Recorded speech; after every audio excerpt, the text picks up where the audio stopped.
All right, everyone, welcome back. So we'll be covering chapter 17 in this lecture, Your Life Online.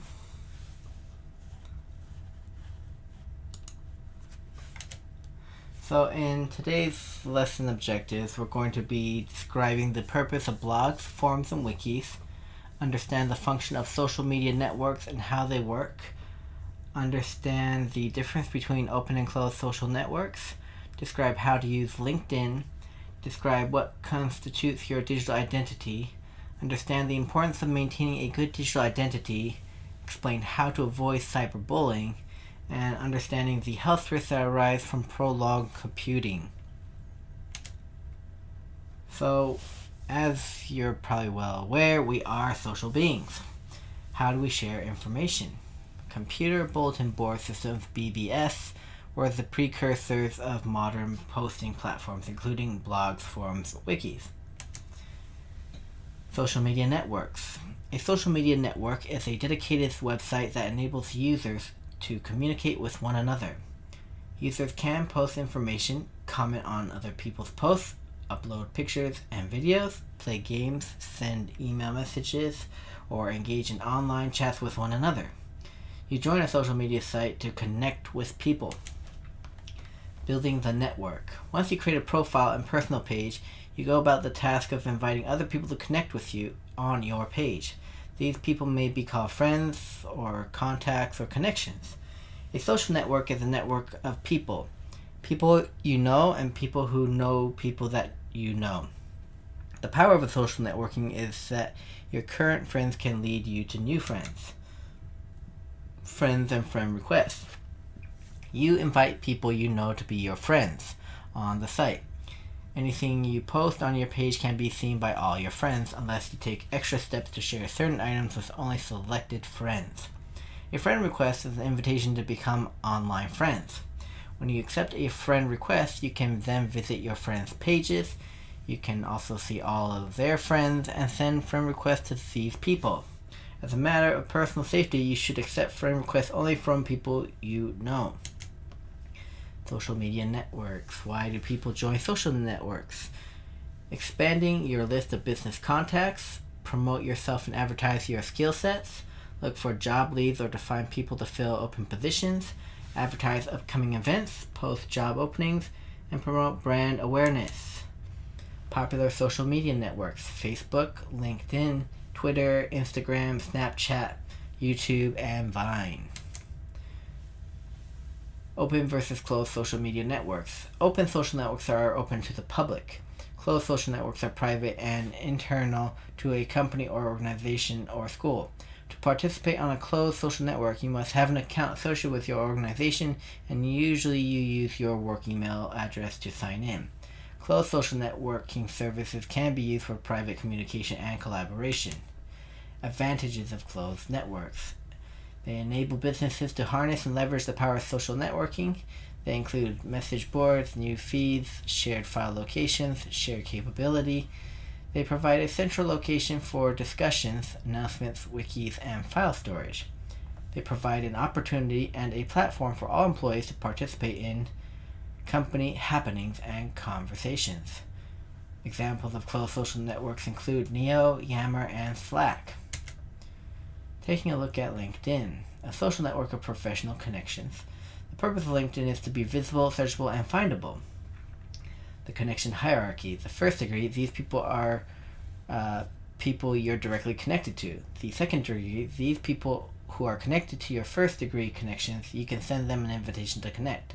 The third degree, these people who are connected to your second degree connections. Creating your LinkedIn profile. So here is an example of the top portion that you would see on a LinkedIn profile with their name, professional headline, their location or industry, a photo, the public profile URL. Now, managing your digital identity. Your digital identity is a collection of data about you that is available online. Usually it's a combination of your online profile or profiles and all your postings, and your uploads and all your images and all your likes and all of the people you follow. It includes a history of all your digital activity. Digital footprints. Anytime you perform an action online, you leave a trace of information about your character. These traces of information are digital footprints. Because they're online, they are searchable. Online is forever. Once you post something online, you are no longer in control of that information. Anyone who can see your post or pictures or video can download and keep it or share it. This is what gives social media its power. Information is shared and the number of people who see it grows exponentially. The same power gives permanence to posting, both the ones that you are proud of and the ones that you might prefer to forget. Why is your digital identity important? Your digital identity is your personal brand. Your personal brand distinguishes you from other people and creates an impression in the minds of others. Creating a positive online identity. Create and manage your LinkedIn account.